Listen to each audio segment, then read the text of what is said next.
8th class के बच्चों, आज हम आपको हिंदी पढ़ा रहे हैं लेसन 5 अपराजिता। ठीक है, देखिए समझिए इस लेसन को। इस लेसन में एक दिव्यांग लड़की की जो ना कहानी बताई है कि वो दिव्यांग थी, लेकिन फिर भी उसने साहस किया और PhD की डिग्री और भी विज्ञान के क्षेत्र से और भी बहुत कुछ प्राप्त किया। अब इसको देखिए, कभी कभी अचानक ही विधाता हमें ऐसे विलक्षण व्यक्तित्व से मिला देता है जिसे देखकर स्वयं अपने जीवन की रिक्तता बहुत छोटी लगने लगती है। कमी हमें तब लगता है भले ही उस अंतर्यामी ने हमें जीवन में कभी अकस्मात अकारण ही दंडित कर दिया हो, किंतु हमारे किसी अंग को हमसे विच्छिन्न कर हमें उससे वंचित तो नहीं किया। मतलब ये है कि कभी हम अपने से जो ज़्यादा ऐसे व्यक्ति हैं दिव्यांग जैसे ही, तो हम कि उसके सामने हमें अपनी कमी का एहसास नहीं होता है। ठीक है, और ऐसा भी नहीं होता है कि ईश्वर हमें दंड देता हमारे किसी कारण के लिए, पर लेकर हमें अंग विहीन नहीं करता है। और जब हमें ईश्वर दंडित करता है तो ऐसा भी होता है कि हम उस समय ईश्वर को दोषी भी ठहराते हैं। तो ऐसा कोई हम में से कोई ऐसा मानव है जो अपनी विपत्ति के कठिन क्षणों में विधाता को दोषी नहीं ठहराता।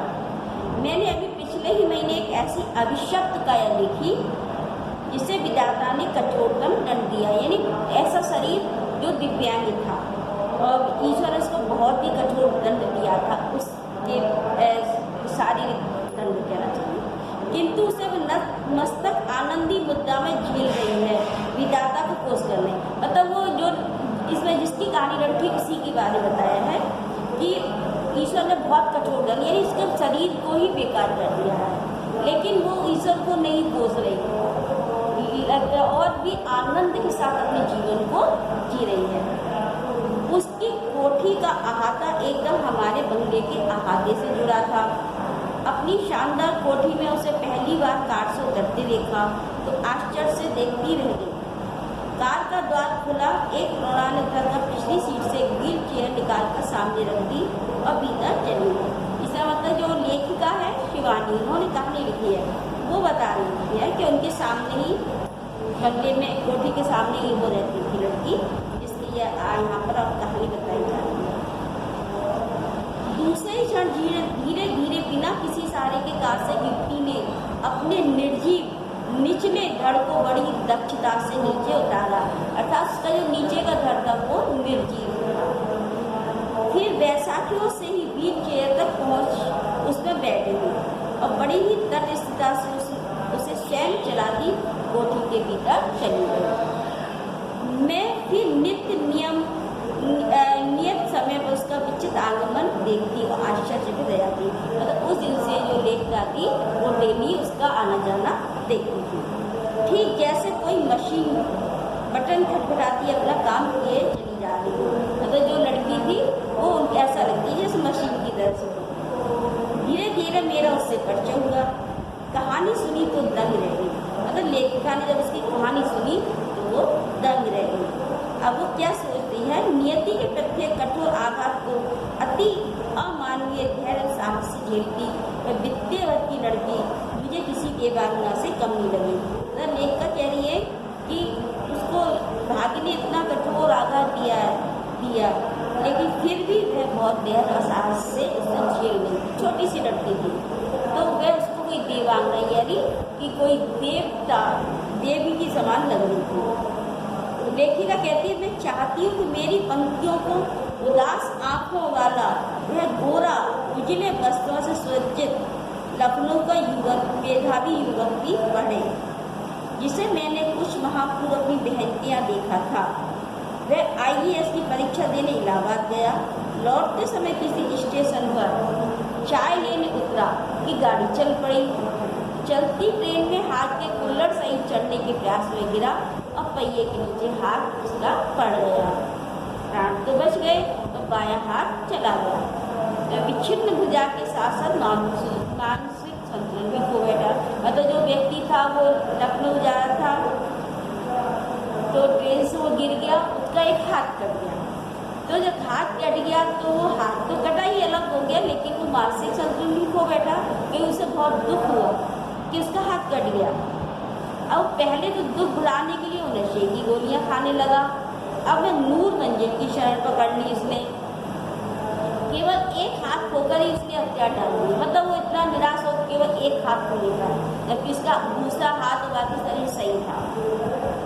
इधर चंद्रा यानी उस लड़की का नाम चंद्रा था, जिसका निचला धड़ निष्प्राण मांस पिंड के समान है, फिर भी वह सदा उत्फुल्ल है, वह खुश रहती है। चेहरे पर विषाद की एक भी रेखा नहीं, चेहरे पर उसके दुख दिखाई नहीं देता है। बुद्धि दीप आंखों में अदम्य उत्साह, उसकी आंखों में बहुत ही उत्साह है। हर क्षण वह उत्कट जीदी विषा और फिर कैसी मतलब उसके मन में हमेशा नई नई चीज़ों को प्राप्त करने की जिज्ञासाएं रहती हैं और उसके अंदर महत्वाकांक्षा। मतलब वो निराश हुई नहीं है, निराश होकर उसने अपने जीवन को बेकार नहीं किया है, बल्कि उसने एक बहुत ही अच्छा जीवन जिया। अब अगर मैडम आप लखनऊ जाते ही क्या मुझे ड्रग रिसर्च इंस्टीट्यूट से पूछकर ये बताएंगी क्या वहाँ आने पर मेरे विषय माइक्रोबायोलॉजी से संबंधित कुछ सामग्री मिल सकेगी? मैडम आप कह रही थी कि आपके दामाद 5 के ईस्ट वेस्ट सेंटर में हैं, कि आपने मेरा बायोडाटा भेजकर पूछ सकेंगी कि मुझे वहाँ की कोई फेलोशिप मिल सकती है?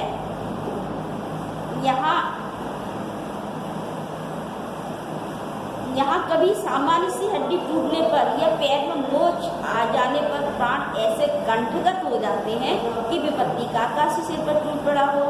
तो वो लेखता कह रही है कि अगर थोड़े से पैर में मोच भी आ जाए, हड्डी टूट जाता है, ऐसा लगता है कि हमारे गले में प्राण आ गए। मतलब हम बिल्कुल ही निराश हो जाते हैं और ऐसा लगता है कितना बड़ा हमारे पास ऊपर दुख टूट पड़ा है। लेकिन ये लड़की कि पूरा निचला धड़ शून्य है, फिर भी इसकी बोटी फड़क रही है। मतलब हिस्सा उसका बिल्कुल शून्य पड़ा हुआ निचली है, लेकिन उसके मन तो उसका फड़क रहा है। ऊंची नौकरी की एक ही नीरस करवट में उसकी निरंतर प्रतिभा डूबती जा रही है। आजकल वह IIT मद्रास में काम कर रही है।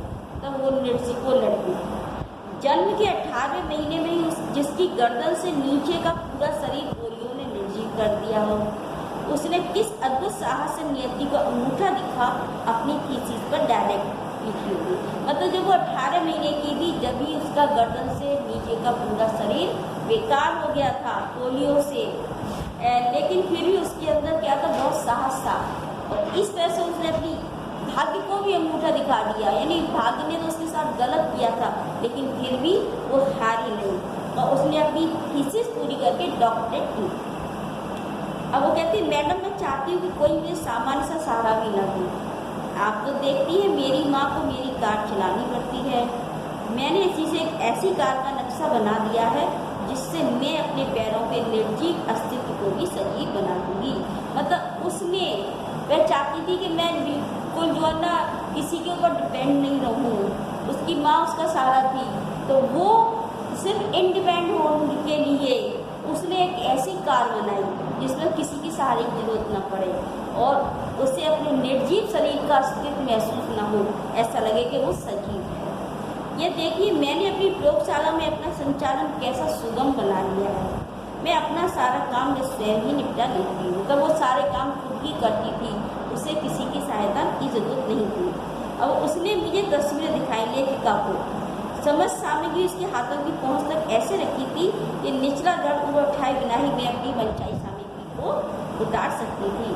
किंतु उसकी आज की स्पष्टता के पीछे एक सुदीर्घ कठिन अभ्यास की यात्रापूर्ण भूमिका थी। मतलब उसने जो इतनी सुविधा की थी अपने लिए, ये आसान नहीं थी। उसने बहुत कठिन अभ्यास किया था, बहुत ज़्यादा, जिसमें उसे बहुत सी यातनाएं भी सहन करनी पड़ी थी। स्वयं डॉक्टर चंद्रा के प्रोफेसर के शब्दों में तो उनके प्रोफेसर कहते हैं कि हमने आज तक 2 व्यक्तियों द्वारा सम्मिलित रूप में नोबेल पुरस्कार पाने के ही विषय में सुना था, किंतु आज हम शायद पहली बार इस PhD के विषय में भी कह सकते हैं। देखा जाए तो डॉक्टरेट भी संयुक्त रूप से मिलनी चाहिए। और डॉक्टर चंद्रा और उनकी अद्भुत साहसी जननी यानी उनकी माँ श्री श्रीमती टी सुब्रमण्यम को 25 वर्ष तक इस सहिष्णु महिला ने पुत्री के साथ साथ कैसी कठिन साधना की और इस साधना का सुखद अंत हुआ। कब हुआ था? 1976 में, जब चंदा को डॉक्टरेट मिली माइक्रोबायोलॉजी में। दिव्यांग स्त्री पुरुषों में इस विषय में डॉक्टरेट पाने वाली डॉक्टर चंदा प्रथम भारतीय थी। मतलब दिव्यांग जो लड़की थी चंदा, उसको डॉक्टरेट की उपाधि मिली थी और वो पहली व्यक्ति थी दिव्यांग, और उसके साथ उसकी माँ को भी एक तरह से मिली थी। जब इसे सामान्य ज्वर के चौथे दिन पक्षाघात हुआ तो गर्दन के नीचे उसका सर्वांग अचल हो गया। मतलब जब ये 18 महीने जो उसके साथ ये हुआ था तो बस पहले सादा सा ज्वर था, चौथे दिन उसको लकवा मार गया और गर्दन से नीचे का पूरा शरीर उसका बेकार हो गया। भयभीत होकर मतलब माँ कह रही, हमने बड़े बड़े डॉक्टरों को दिखाया, सबने एक ही स्वर में कहा, आप व्यर्थ पैसा बर्बाद मत करिए, आपकी पुत्री जीवन भर केवल गर्दन ही हिला पाएगी, संसार की कोई भी शक्ति से रोग मुक्त नहीं कर सकती। सहसा श्रीमती सुब्रमण्यम का कंठ अवरुद्ध हो गया। तो वो अपनी बच्ची की बात बता रही थी तो उसी समय उसका गला बूंद गया दुख के कारण। फिर वह धीमे स्वर में मुझे बताने लगी कि मेरे गर्भ में तब इसका भाई आ गया था। इसके भयानक अभिशाप के बाद भी मैंने कभी भी विधाता से ये नहीं कहा कि हे प्रभु इसे उठा लो। अर्थात क्या होता, कभी किसी के बच्चे ऐसे होते हैं दिव्यांग, तो अक्सर माँ बाप कहते हैं कि इसकी ज़िंदगी बेकार है, इसको उठा ले ईश्वर, पर वो कह रही है मैंने कभी भी ऐसा नहीं कहा, मतलब मैंने उसको कभी भी अभिशाप नहीं माना। तो इस जीवन से तो मौत वाली मैंने ऐसा नहीं कहा। वो मैं निरंतर इसके जीवन की भीख मांगती रही, केवल सिर हिलाकर या इधर उधर देख सकती थी, न हाथों में गति थी न पैरों में, फिर भी मैंने आशा नहीं छोड़ी। एक आर्थोपेडिक सर्जन की बड़ी ख्याति सुनी थी, मैं उसको वहीं ले गई। 1 वर्ष तक बहुत ही कष्ट में उपचार चला। एक दिन स्वयं इसके ऊपर ही घर में गति आ गई कि हाथ हिलने लगे और नन्ही भैया मुझे बुलाने लगी। मतलब जो आर्थोपेडिक डॉक्टर था उसके इलाज से इतना हुआ कि थोड़ी सी शरीर में गति आई, हाथ पैर और उंगलियां उसकी हिलने लगी। निर्जीव धड़ को मैंने सहारा देकर बैठना सिखा दिया, मतलब फिर वो उसको उठा करके बैठने लायक हुई। 5 वर्ष की हुई तो मैं ही इसकी स्कूल बनी। मेधावी पुत्री की विलक्षण बुद्धि ने फिर मुझे चमत्कार कर दिया। सरस्वती स्वयं ही जैसे आकर जिब्राग्र पर बैठ गई थी।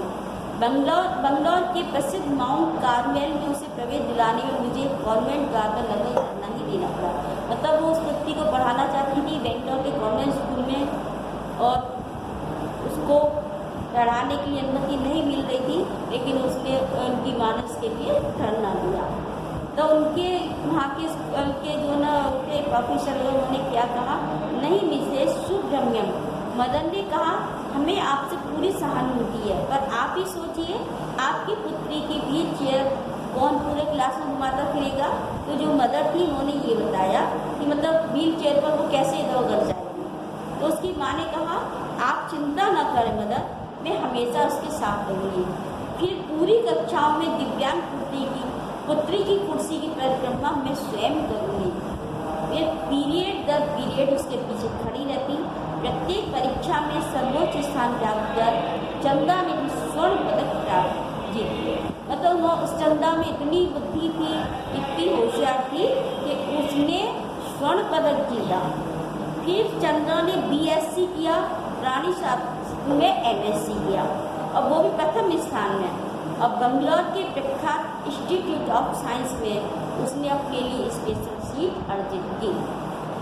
अपनी निष्ठा, धैर्य एवं साहस से 5 वर्ष तक प्रोफेसर सेठना के निर्देशन में शोध कार्य किया, मतलब PhD किया। इसी बीच माता पिता ने पेंसिल्वानिया से व्हील चेयर मंगवा दी। पहले तो उसकी माँ को मतलब चेयर बैठा के इधर घुमाना पड़ता था, लेकिन अब उन्होंने जो व्हील चेयर मंगाई फिर उसको किसी की सहायता की जरूरत नहीं थी। पूरी जिसे डॉक्टर चंदा स्वयं चलाती हुई पूरी प्रयोगशाला में बड़ी सुगमता से घूम सकती थी।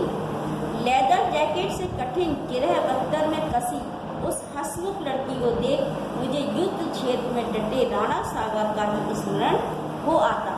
छत विचर शरीर में असंख्य घाव आवामंडित भंग होता। मतलब जब ये राणा सागर लड़े थे, उनके शरीर में बहुत सारे कहना चाहिए बहुत जगह उसका शरीर घायल हो गया, शरीर बहुत घाव थे, फिर भी वह निराश हुए नहीं थे, बल्कि लड़ते रहे थे। मैडम आप तो लिखती है, मेरी कविताएं देखिए, कुछ दम है क्या इसमें? अब वो ये चंदा कह रही है उनसे, तो कह रही है मैंने जब ये कविताएं देखी, लेखिका कहती है, मैंने जब ये कविता देखी तो आंखें भर आई। जो उदासी उसके चेहरे पर कभी नहीं आने पाई थी, वह अनजाने ही उस कविता में झलक आई थी। मतलब उस चंदा की आंखों में कभी उदासी नहीं थी, लेकिन कविता के माध्यम से उसकी उदासी वो पता चल रही थी। फिर उसने अपनी कढ़ाई बुनाई के सुंदर नमूने दिखाए। लड़की के दोनों हाथ पैर जैसे पैरों का भी काम करते हैं, निरंतर मशीनी खटखट में चलती रहती। मतलब उस चंदा ने केवल एक साइंस में ही नहीं, बल्कि उसने एक कढ़ाई बुनाई भी जानती थी और कविता भी कर लेती थी, और इसीलिए उन्होंने कभी मशीन की तरह से बताया उसको। और वह पैरों का काम भी हाथों से ही करती थी। जर्मन भाषा में माता पुत्री दोनों ने मैक्स मूलर भवन से विशेष योग्यता सहित परीक्षा उत्तीर्ण की। गर्ल गाइड में राष्ट्रपति का स्वर्ण कार्ड पाने वाली प्रथम दिव्यांग महिला थी। यही नहीं, भारतीय और पाश्चात्य संगीत दोनों में उसकी समान रुचि थी, तब म्यूजिक में भी उसकी रुचि थी। तो एल्बम को अपनी निर्जीव टांगों पर रखकर मुझे अपने चित्र दिखाने लगी, उसे एल्बम भी बनाई। पुरस्कार ग्रहण करती डॉक्टर चंद्रा, प्रधानमंत्री के साथ मुस्कुराती खड़ी डॉक्टर चंद्रा, राष्ट्रपति को सलामी देती बालिका चंद्रा, व्हील चेयर में लेदर जैकेट में खड़ी जकड़ी बैसाखियों का सहारा लेकर अपनी डॉक्टरेट ग्रहण करती चंद्रा। मतलब ये सब उसकी जो एल्बम में फोटो थे। मेरी बड़ी इच्छा थी मैं डॉक्टर बनूं। मैं अपंग डॉक्टर मैरी वर्गीज के सफल जीवन की कहानी पढ़ चुकी थी। परीक्षा में सर्वोच्च स्थान प्राप्त करने पर मुझे मेडिकल में प्रवेश नहीं मिला। तो ये चंदा बता रहे हैं कि उनको जो डॉक्टर बनना चाहती थी, लेकिन उनको मेडिकल में प्रवेश नहीं मिला। कहा गया उनसे कि मेरा निचला धड़ निर्जीव है, मैं सफल शल्य चिकित्सक नहीं बन पाऊंगी। तो उससे मना कर दिया कि वो ऑपरेशन वगैरह नहीं कर पाएंगी, इसलिए वो डॉक्टर बनने के लिए उनसे मना कर दिया। लेकिन किंतु डॉक्टर चंदा के प्रोफेसर के शब्दों में उसके प्रोफेसर ने क्या कहा, मुझे ये कहने में लंच मात्र भी हिचकिचाहट नहीं होती कि डॉक्टर चंदा ने विज्ञान की प्रगति में महान योगदान दिया है। चिकित्सा ने जो खोया वह विज्ञान ने पाया है। मतलब वह चिकित्सक तो नहीं बन सकी, पर एक वैज्ञानिक जरूर बन गई थी। यही उसने शोध किया था। चंद्रा के एल्बम के अंतिम पृष्ठ पर उसकी जननी का बड़ा सा चित्र, जिसमें वे जेसी बेंगलोर द्वारा प्रदत्त एक विशिष्ट पुरस्कार ग्रहण कर रही हैं। वीर जननी का पुरस्कार उनकी माँ को मिला था, क्योंकि एक तरह से उनकी वीरता प्रकट होती है। अपने बच्चे के साथ उसने इतनी मेहनत की थी। बहुत बड़ी बड़ी दास आँखें, जिनमें माँ की व्यथा भी है और पुत्री की भी। अपने सारे सुख त्याग कर नित्य छाया बनी पुत्री की पहिया लगी कुर्सी के पीछे चक्र सी घूमती जननी, नाक के दोनों ओर हीरे की दो जगमगाती लौंगों, अधरों पर विजय का उल्लास, जूड़े में पुष्प बेरी। मेरे कानों में उस अद्भुत साहसी जननी शारदा सुब्रमण्यम के शब्द अभी भी जैसे गूंज रहे थे। तो उनकी माँ ने ये कहा था लेखिका से कि ईश्वर सब द्वार एक साथ बंद नहीं करता, यदि एक द्वार बंद करता है तो दूसरा द्वार खोल देता है। मतलब ये था उसके लिए, ईश्वर ने इसका शरीर बेकार किया, उसे डॉक्टर के लिए भी उसको नहीं मना कर दिया। तो क्या हुआ, एक दरवाज़ा बंद, डॉक्टर नहीं बनी तो क्या हुआ, बहुत बड़ी वैज्ञानिक बनी, उसके लिए दूसरा दरवाज़ा ये खुला था। अर्थात व्यक्ति को किसी भी में निराश नहीं होना चाहिए, उसे हमेशा आशा बनी रहनी चाहिए, उसमें साहस होना चाहिए कुछ करने का। भले ही ईश्वर हमें किसी भी चीज़ की कमी रखे, हमें अपनी जिज्ञासा और मेहनत के द्वारा चीज़ों को प्राप्त करना चाहिए। इस पाठ का यही उद्देश्य है, यही शिक्षा है। अब